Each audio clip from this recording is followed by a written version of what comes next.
Jason, you're so dumb. Like, what?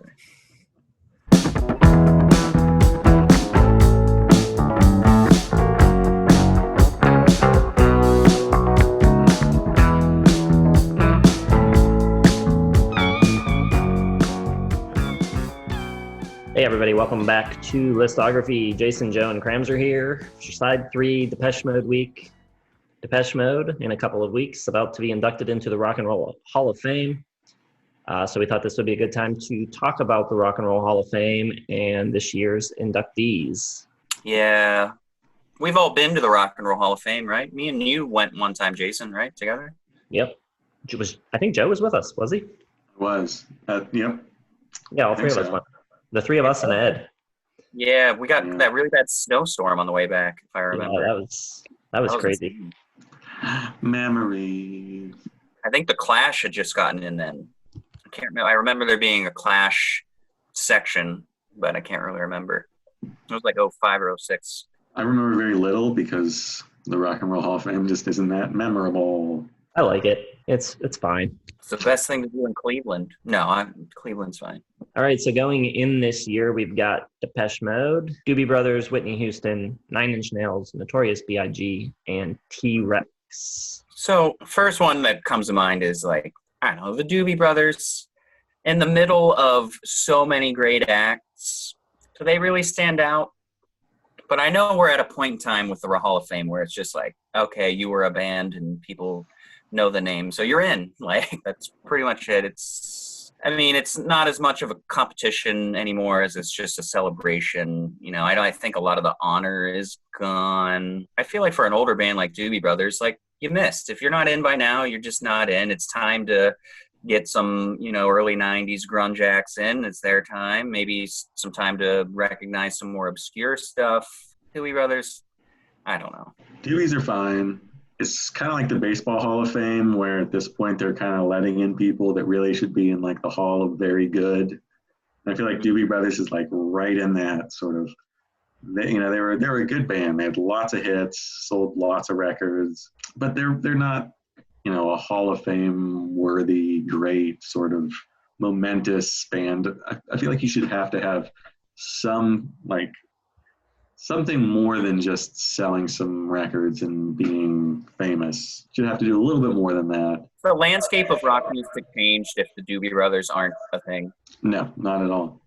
Michael McDonald didn't even do his best work in the Doobie Brothers. I mean, is there anything like that stands out about the Doobies? Get ready for all the Doobie Brothers are great comments. They're coming. But yeah, I'm with you guys. They're fine. Are they a Hall of Fame worthy act? Probably not. Yeah, there needs to be better criteria and a cutoff, like you said, where you get a window of time to be inducted, and if you don't make it, you don't make it. Because for years, there's always a list of artists that have been snubbed and should be in that aren't in, and they just keep crossing them off until basically everybody's in, and then it's like, or a band that's hugely popular but wasn't influential at all just rallies their fans through social media to push the band in. I think that kind of happened with like Journey. Journey belongs in the Hall of Fame. I won't hear any slander about that. Comparing Journey to Doobie Brothers, come on. No slander, but there were these obvious campaigns for like Journey or for Rush for a long time. Like, was there this ongoing, like, oh, Doobie Brothers really need to get in? Like, I'm not in the Doobie Brothers circle, but I don't remember ever hearing, like, you believe the Doobie Brothers aren't in the Hall of Fame yet? Like, I don't think I've ever heard that in my life. No, I don't think anyone has ever really thought that. It's, just some of these, I don't know. We've spent a lot of time talking about the Doobie Brothers, but is Whitney Houston, should she be in there? 9 Inch Nails. I think they at least have sort of history of being like the biggest industrial band ever, sort of inventing that sort of industrial alternative genre, really. So I could definitely see them kind of being in on a historical basis. They sold a lot of records. They're important. Trent Reznor, great. Obviously, Jason's going to love the T-Rex induction. I feel like that's probably he's important enough. They're important enough to deserve being in. But again, I don't think anyone's sort of view of T-Rex the band is going to improve now that they're in the Rock and Roll Hall of Fame. I think the difference there is T-Rex has a couple albums that are often considered among the greatest albums of a decade of all time. Whitney, obviously, if you get 100, columnists or whoever, the best voices ever, she's going to show up on at least 70% of those lists. And rightfully so. She's an amazing voice, and she had a lot of huge pop hits in the 80s. Notorious B.I.G, great for hip hop and rap. I think that makes sense since trying to include that genre more. I kind of get what you're saying, T-Rex, kind of on the line. T-Rex has this over the Doobie Brothers. In the subgenre of glam rock, they're at the pinnacle on the Mount Rushmore. Doobie Brothers are not leading the charge in anything whatsoever. Mm-hmm. But what about Depeche Mode? Are we cool with them getting in? Do we have any problems? I think Depeche Mode definitely belongs in, especially where music has gone in the last 10, 15 years. Like when we just did the Depeche Mode week, listening to some of their stuff, you're like, okay, that kind of, you get where LCD Sound System's coming from, where M83 is coming from. You can hear that huge influence as a core of a sound coming from them. And, probably should be some other artists in that nature in. And they had some huge hits as well. So I guess looking at this list, I'm cool with everybody except the Doobie Brothers. How about we play this game? You want to hear all the other nominees that didn't get picked this year? Sure. We'll just do a thumbs up or a thumbs down. All right. First is Pat Benatar.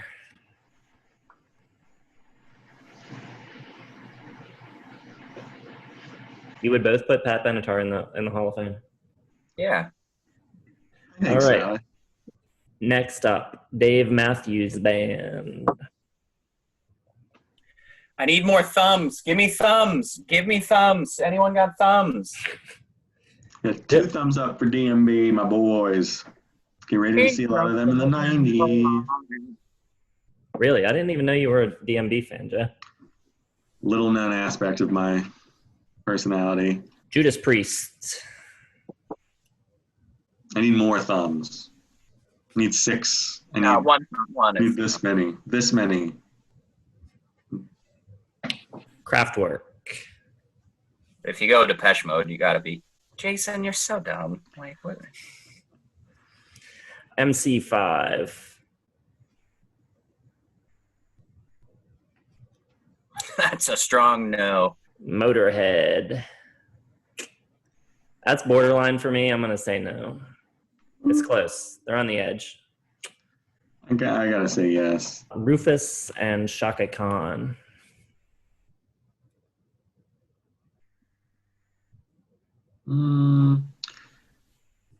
Is Shaka Khan in herself? I don't think so. I mean, if it was just Shaka Khan, I'd say yes. But if we're just limiting it to Rufus. Todd Rundgren. No, I'm kidding. And I like Todd Rundgren, but it's the Doobie Brothers argument. Like 100% he belongs in. You should, 100%. You can put him in as just a producer on his production work alone. That's fair, but like for his, okay. Yeah. I'd put him in for Bat Out of Hell. You could put him in like a little glass case by the bathroom next to the cafeteria. Is that okay? No, I like Todd Rundgren, but I'd put him in for the Dumb and Dumber soundtrack alone, to be honest. It's phenomenal. I mean, he's done so much. He did vocal arrangements for Celine Dion. He's done everything. That's true. I was thinking more of just about his discography. Soundgarden. Yeah. Again, borderline, but maybe more yes than no. I think all of the big hitters, them, STP, Pumpkins, Nirvana, Pearl Jam, Alice, they all got to get in. And Thin Lizzy.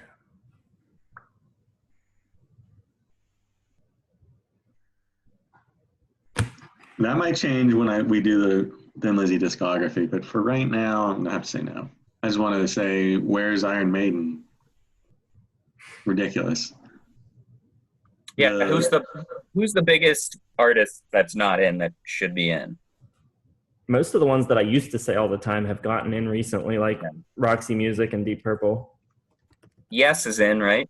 They just got in a couple years ago.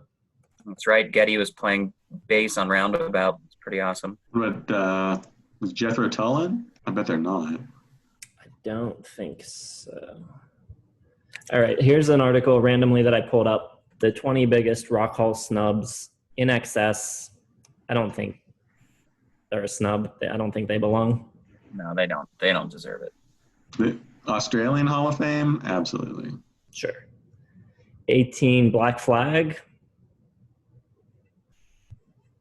I don't like punk, so I don't care. Slayer. A little harsh for me. I mean, I'm not a big metal head, but I've never even gotten Slayer a little bit. I don't like Slayer at all, but they should be in. Sting. Hmm. You can put him in the Elevator Music Hall of Fame. What about Nick Drake? Should he be in? But here's the thing, like so many artists like point to Nick Drake as like a huge influence. I would throw out like the Turtles and all those like building block bands. Kick them right out of the Hall of Fame. Take Nick Drake with you. It's not in. And he never will be. Motorhead, Duran Duran. That's a Maybe. tough one. If they had one more big album or continued their success out of that little window, They deserve it more than In Excess, but yeah, Tears for Fears kind of in the same vein. What about more contemporary artists? Like, is Elliott Smith in? when did his first album come out? He should be eligible, right?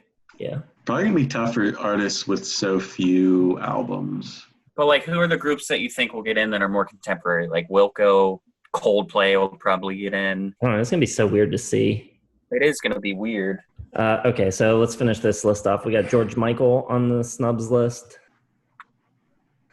I could see him going in. Borderline, but sure. No. Cocteau Twins.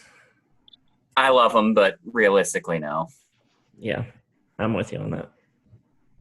Iron Maiden, they should be in. Iron Man should be in. I hate to say it. De La Soul, they should be in. Yeah. Eurythmics. That's tough. Probably not for me. She's great, though, but not fame. Like, I don't know. I think she might get in. I think it's the same as your Duran Duran argument. Their window is just kind of small. Yeah. They didn't have like prolonged success, really. Husker Du, that's kind of like love them, but probably not. Is the Smiths not on this list? Like where? Well, we got a few more to go. LL Cool J. No. I don't know enough about rap to make a decision on that one. I don't like LL Cool J, and yeah, I don't know. I love him as an actor, though. I'd rather have Tone Loc in. The Replacements. Yes. They should be in. Here you go, Joe. Kate Bush. Obviously. Especially for the even be a question at this point. The Pixies. For sure. New Order. For sure. Is Green Day in? They are. Sonic Youth. For sure. Number one on the snubs list, Joe, you called it, the Smiths. And obviously, yes, but I have a feeling their 4 albums or whatever have worked against them. That and Morrissey seems like not a guy you want around or celebrating as far as personality. I think he burns every bridge that he possibly can and then pisses on the ashes. Good for him. We need more Morrisseys. All right, everyone. So I think this is going to be a controversial video in a lot of ways. So people can comment below. Tell us, first of all, tell us what you think of this year's induction class. Tell us what you think of the people who were nominated that aren't getting in and some of the biggest snubs that you would like to see get in. Hit the like button, subscribe, hit the bell for notifications, and check the description for links to our social media. And join us tomorrow when we make our picks for the best albums of 1988.